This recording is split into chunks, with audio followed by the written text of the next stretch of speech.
Kimchu, tagos sa puso at may kirot, kaya di mapigilang maiyak sa naging hugot. I'm overheated, can hardly sleep at night, doing crazy dreaming. You're the reason why. Hiding by the baby. Hindi nga napigilang maiyak ni Kimchu sa naging segment ng Especially For You ng It's Showtime. Tila tagos sa puso at may kirot sa dibdib ang dalaga sa mga mensaheng iniwan niya para sa contestant na si Mami Fe tungkol ito sa Moving On.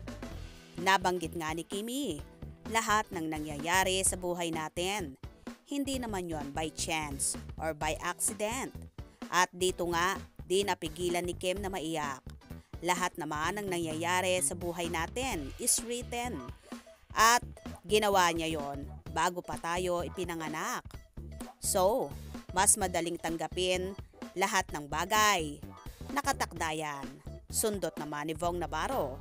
At nag-yes naman si Kim. Parang lahat ng nangyayari sa bawat tao. Like si Mami Fe, hindi naman nangyari yung paghihiwalay nila by accident. Sadyang itinadhana yon and then ibinalik sa kanya and then tinanggal ulit sa kanya. And that made her strong. Hindi naman yun by chance or by accident. Lahat naman na nangyayari sa buhay natin is written. At ginawa na yun bago pa man tayo pinanganak. So, mas madaling tanggapin lahat ng bagay. Ika nga nakatakda yan. Ano? Yes.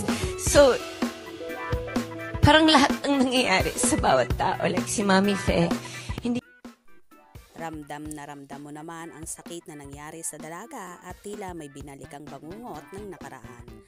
Kaya naman hindi mapigilan ni Kim ang umiyak sa naturang show. Halos lahat nga ay nag-iyakan naman ang mga kasamahang host dahil sa pakikiramay sa nararamdaman ng dalaga.